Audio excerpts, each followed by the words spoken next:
I might lose GLP-1 coverage. Whatever shall we do? Wait, let's back. Things I'm doing to mitigate the potential loss of my GLP-1 coverage.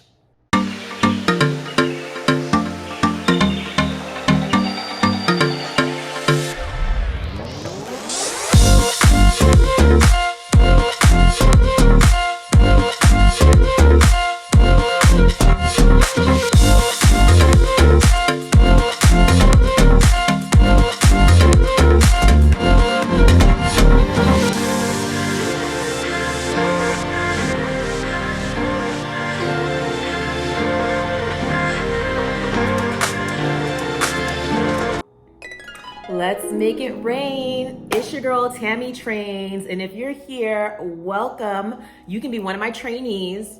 So I wanted to talk to you today about a harsh but unfortunate reality. I might lose GLP-1 coverage. Whatever shall we do?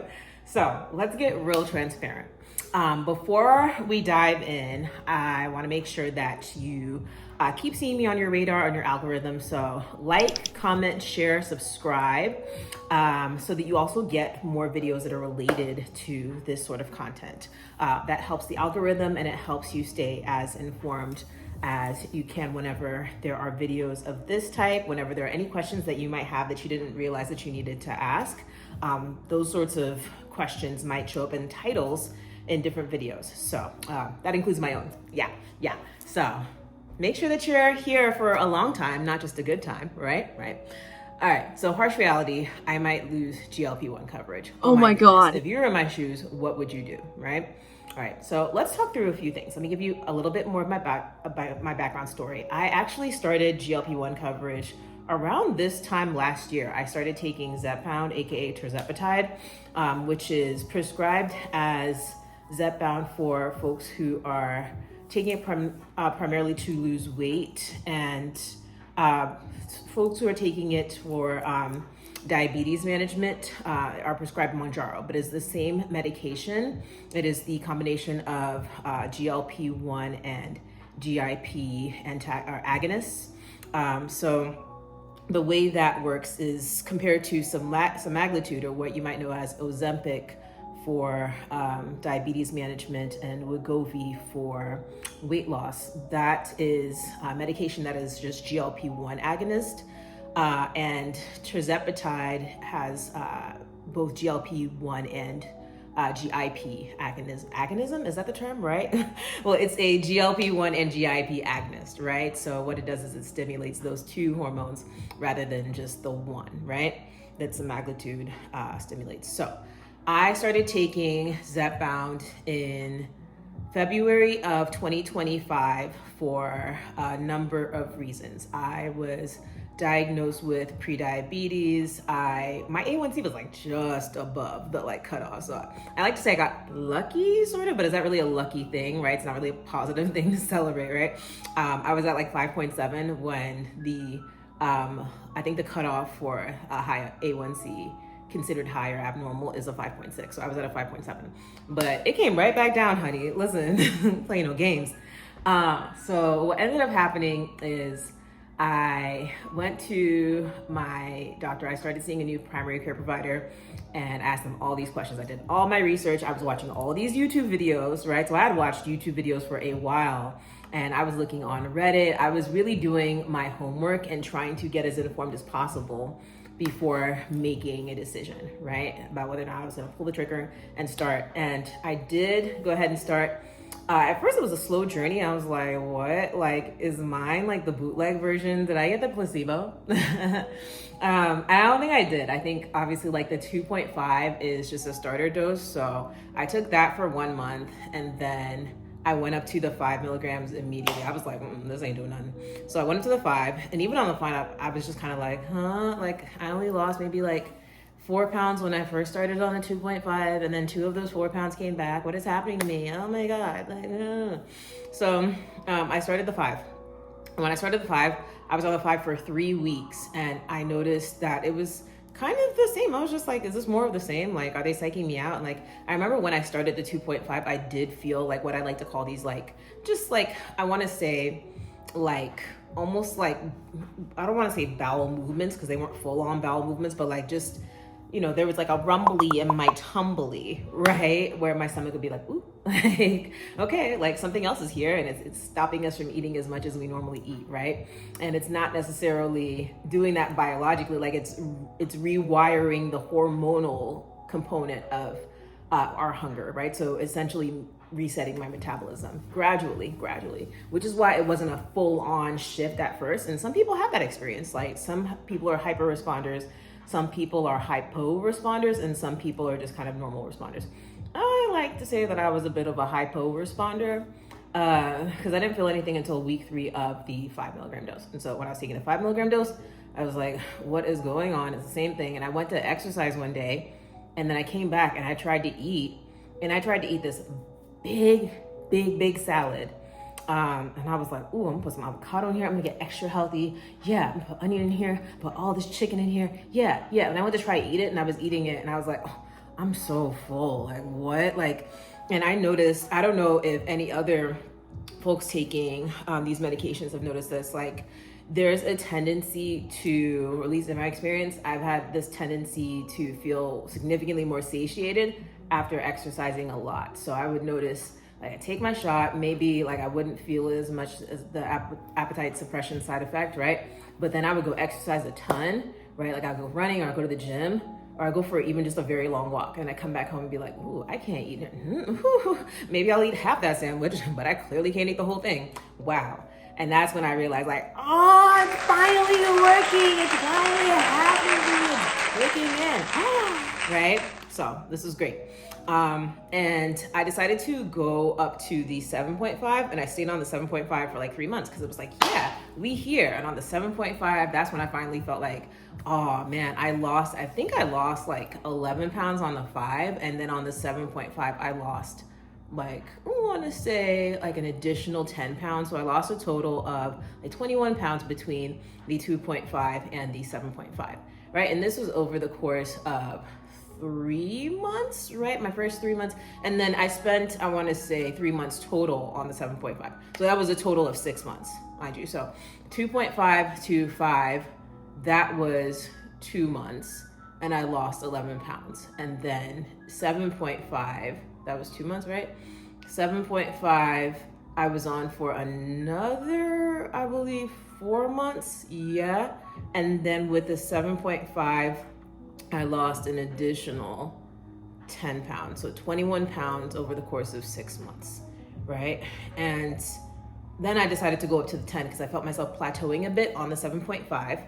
And I was like, oh, okay, well, like it might be a slower cycle for me, but at least it's happening. At least it's, you know, it's not like it's nothing like at the beginning where I was like, oh, crickets chirping.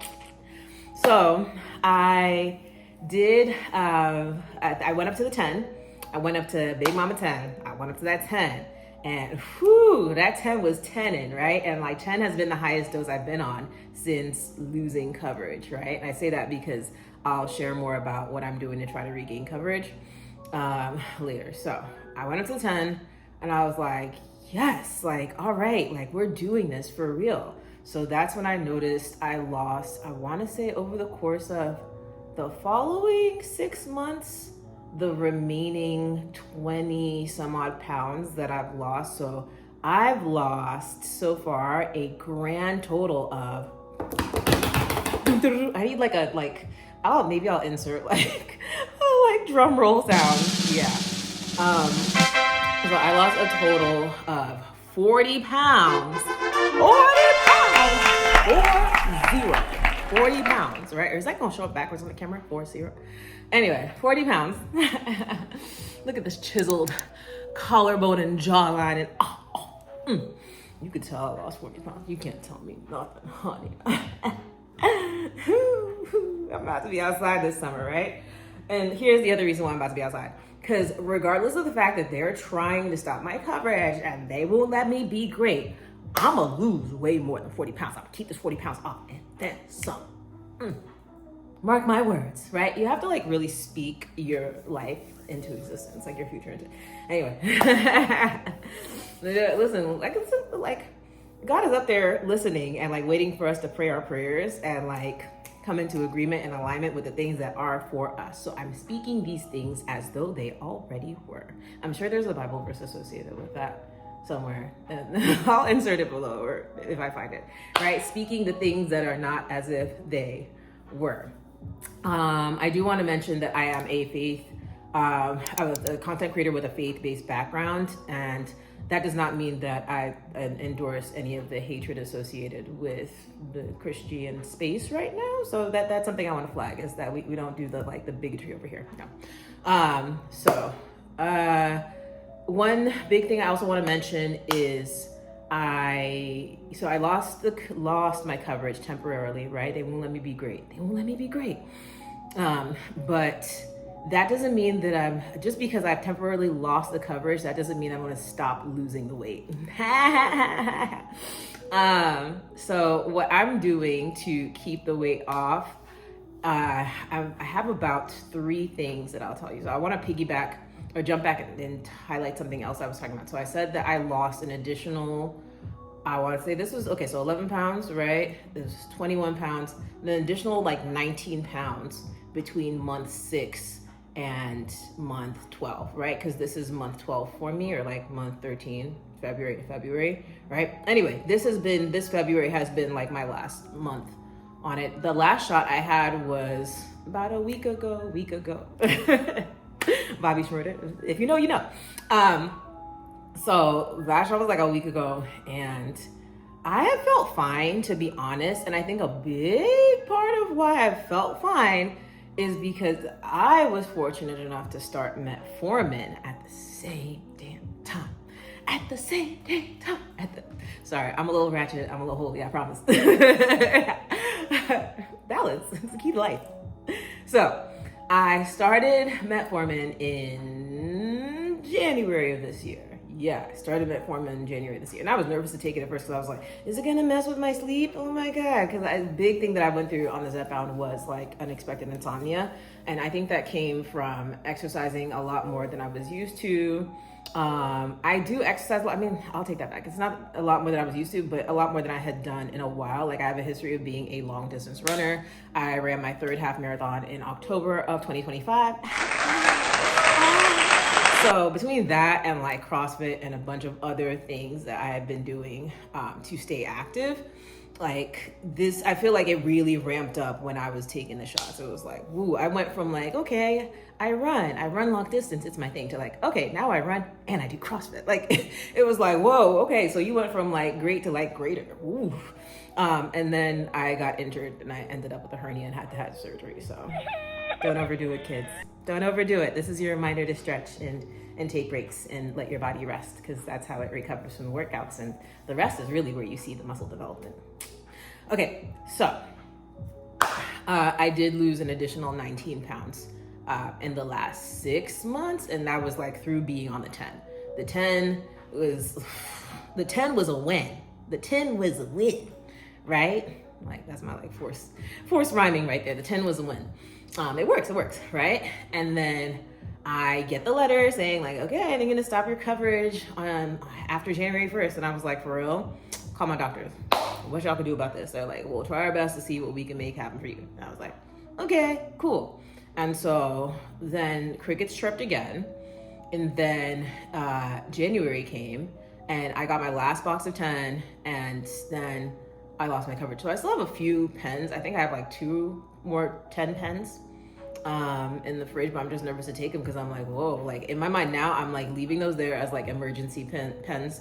And I'm just seeing how long I can stretch. So far I've done 1 week, no Zepbound, and I've been okay, right? If anything, I feel I've been able to maintain, and maybe even, I gotta step on the scale again and see if it's finally gone down even more. But for the most part, I've been able to maintain. I haven't lost a significant amount of weight in the past couple of months, really because I had hernia surgery, right? So I had surgery a month ago. Yeah, almost a month ago to the day. Is it the 26th today? Yep. I had surgery this day, 1 month ago, January 26th, I was cut open, and they fixed my hernia surgery. Well, I had the robotic version, so I don't know if I was actually cut open for it. Anyway, you get the point. It was a procedure, right? Like, I was under anesthesia, like there was pain involved. I couldn't walk for like 2 weeks. Oh my gosh! It's cool. It's cool. I stand before you here today. So we're good. Hallelujah.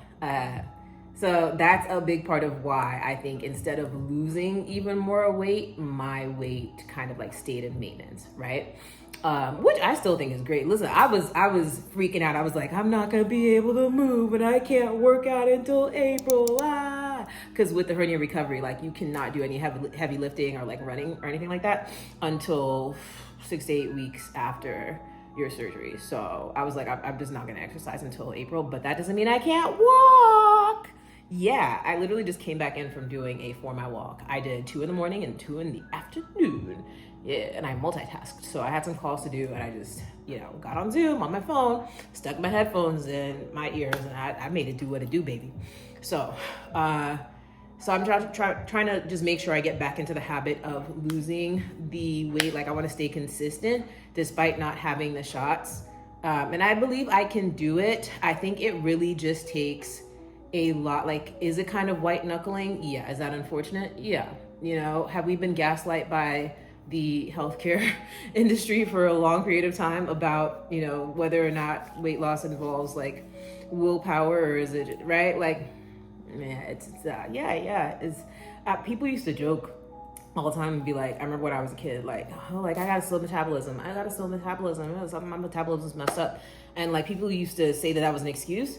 Lo and behold, right, with all the information that we have now, clearly it's not been an excuse. Like, we were not faking it. Oh.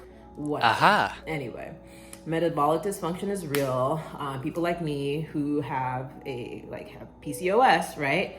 And PCOS is a whole, like, that's a subject I'll do a whole other video on, because we'd be here all day if we talking about PCOS. Where my PCOS girlies at? Where my PCOS trainees at, right? Come hang out with Tammy Trains. Come be a trainee. All right, so, where was I? Yeah, lost an additional 19 pounds. And I was like, whoa, this is so exciting. So I went from 242 to, where am I now? 202, right? I'm like, what happened for me? So I'm really just pushing. I'm trying to hit Wonderland. So close. I'm like, all right, these 2 pounds, or what is it, 3 pounds? They got to go. So I want to see 199, and be like, whoo, dang, woo, 199, feeling fine, right? I'm so excited. It's crazy because I went from being so much smaller, I want to say, in my like teens and 20s, to just having like some significant life events happen. Like my first year in grad school, like that was rough. It was just like I lost a ton of weight, and I think I did the like starvation method and really beat my flesh, right?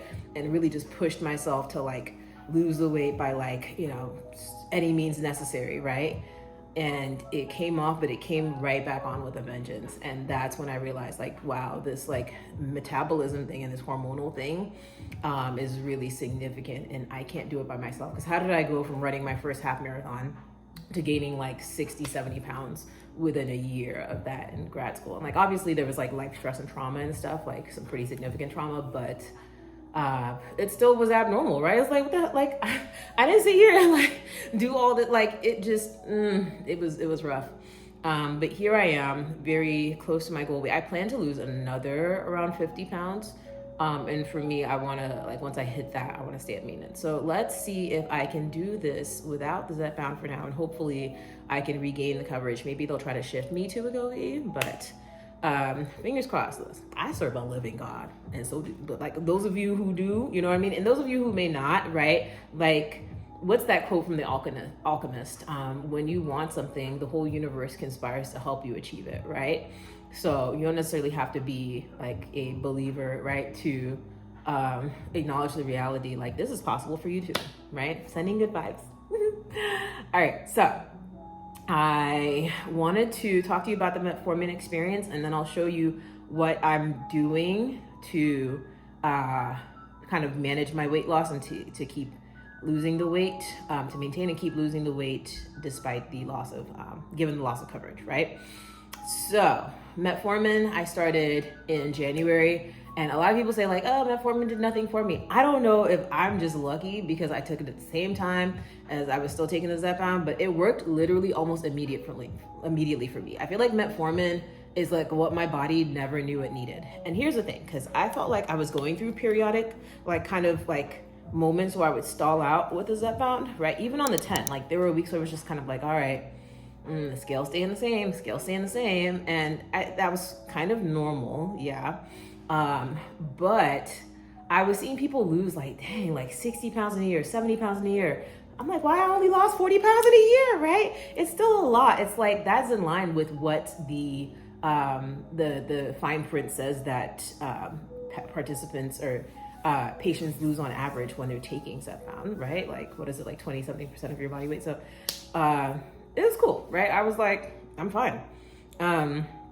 And so I felt like I could stand to lose a little bit more, right? And like, I wonder if there's anything else that could be done, right? Then a few folks told me about metformin. I was like, all right, like I was nervous about insomnia because I'd experienced some of that with Zepbound, but then I started trying to manage that by, I got a hydroxyzine prescription, which is a histamine that helps with managing insomnia. I was taking valerian root. These are things that I still take, and I have like just a history of chronic insomnia, so it was bad. And then I noticed that like because of how much I was exercising, I was not replenishing effectively enough with electrolytes. So when I started doing that, that changed the game, right? So that I would take melatonin from time to time, but I'm trying to wean myself off melatonin and just do the hydroxyzine. I do sleepy time tea every night. And so that's how I managed it with the Zepbound. I was scared about this becoming a potential side effect of the metformin. But honestly, with the metformin, I don't think the metformin has really contributed to insomnia. I think that was really more of a Zepbound thing where anything that I ate in the beginning of the day that had like caffeine in it because of the delayed gastric emptying, it would stay in my system and make it difficult for me to sleep.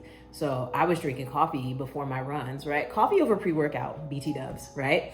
But it was bad. Like for me, I'm so sensitive to coffee. So even decaf, I would drink maybe a shot glass full of decaf right before my run. And I would eat like normal and then try to sleep. And then because of the Zepbound, I would still feel that coffee from the morning, right? So I've stopped doing coffee. I do green tea now, right? Those of you who like matcha, I'm not a matcha girly. I know, it's like a sin to say that out loud, right? Sorry. Oh my God. Probably shouldn't have said that out loud. But yeah, those of you who take matcha, who drink matcha, you know, take your matcha, take your time, enjoy yourself. It's not for me. Maybe one day it will be, but right now it's not for me. All right, so metformin, I started at 500 milligrams in the beginning of January. I took one pill every day, and I took it early in the day. And I remember when I first started taking it, I was like, holy oh my God. It was like, yeah, you thought Zepbound was effective? Here, let me throw this in the mix. Bow. But I had to be so careful because I was like, bro, I'm never hungry. Like the first whole week that I took metformin, it was like, matter of fact, right now, I have to hurry up and eat because this is another metformin side effect. Like I literally have forgotten to eat, and it's not intentional. It's literally just like, oh my God, the metformin. So I took the 500 milligrams the first month, like pretty much all of January. And that's when I started seeing, I want to say the last like 5 pounds of my 40-pound weight loss came off between January and February, all because of metformin. Thank you, metformin. Thank you, Miss Metformin. Metformin for the win.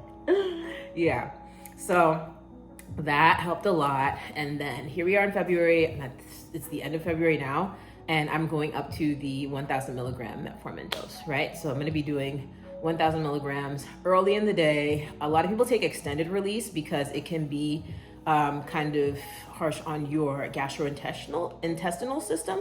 To be honest, I take the regular metformin and I don't feel any gastrointestinal effects. And I don't plan on switching to the extended release because for me, I just don't want anything staying in my system for an extended period of time that could potentially mess with my sleep. So I take it in the morning, when it is in my system, it's a done deal. I go throughout my day. I try to make sure I get my protein in.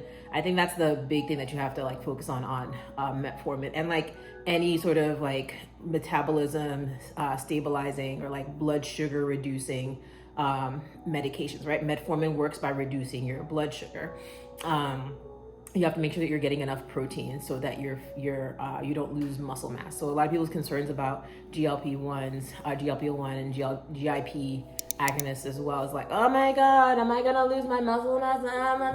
Not if you have enough protein. Like, come on, like, duh. Like, so make sure that you are consuming your protein. It is possible to get at least 100 grams of protein in per day without feeling like, oh my God, I've eaten too much. And the great thing about like protein is even if you don't have the means to any of these medications and you need like one thing that's going to help move the needle down just a little bit, my big suggestion is like get your TDEE, your, what is it called? Your total daily energy expenditure. Like use ChatGPT to hack all that stuff and figure out like for your age, your activity level, right? Sedentary, moderate, high activity, your gender, right? Like you figure out all this stuff, put it in ChatGPT, and then it'll give you an estimate of your macro breakdown, like the macronutrient breakdown that you need to, and you can put in like an estimated time frame for you to lose a certain amount of weight within a certain amount of time. Like I did like all of that and said like how could I lose 20 pounds within 3 months, right? Or like 6 months, I think I did. Yeah, and that's how I lost like that 20 pounds within the 6 month time frame when I was going between the 7.5 and the 10, right? So doing that, you can also, I think for me, it came back to like, a lot of people do is they eat the amount of protein that's like 10% of their goal weight. So for me, that would be 150 grams of protein. But for me, I just found that to be a little unrealistic, just given who I am and my like lifestyle. I'm just like, whoa, like I'm not just gonna sit around like eating meat or downing protein shakes. I've tried my hardest, right, to do 150 grams consistently, and it's a lot. It's possible, right? Like you have like 2 cans of tuna in the morning, you like drink your egg white, you know what I mean? It's possible, but like for me, I was like, the way my appetite's set up right now, like I'm not hungry enough to like get 150 grams of protein in, right? I'll do like 110, 120 maybe, right? And like on a bad day, I'll do 75 to 100, but like bad day.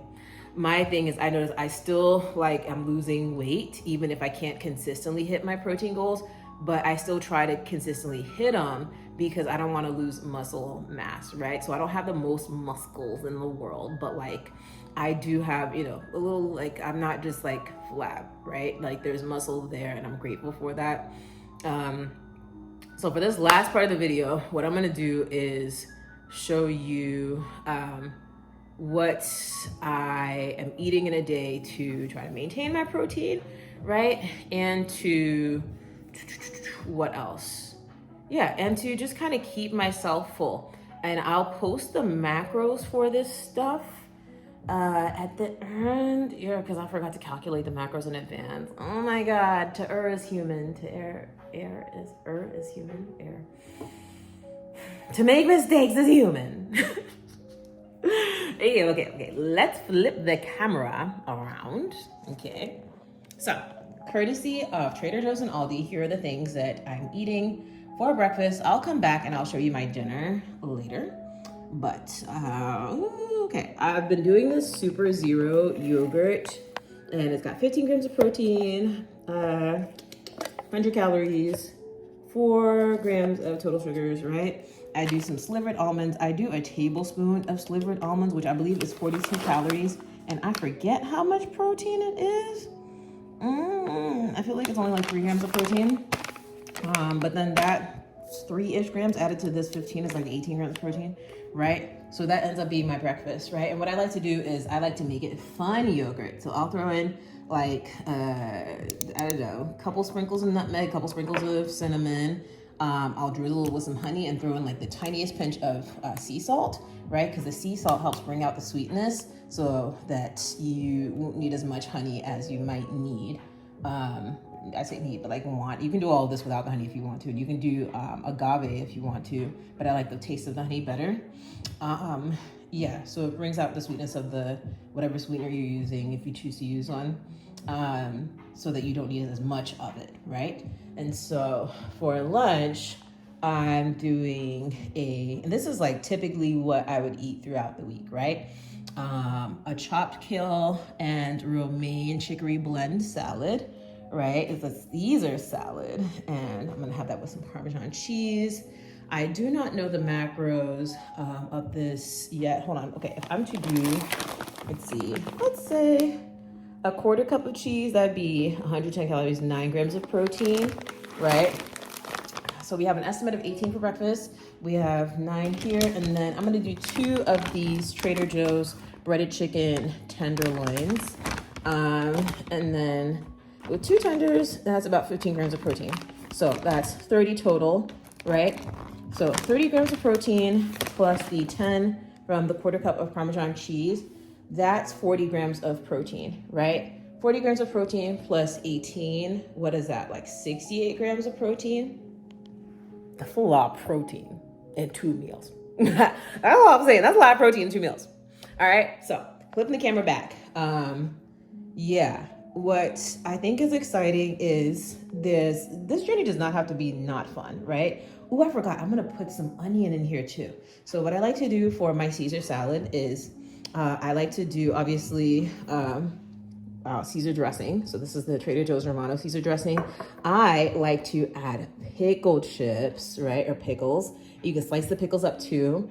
I went to an event and I asked for this specific salad, right? And the server came out and was like, oh, by the way, like the chef loves that combination. And I was like, I cook.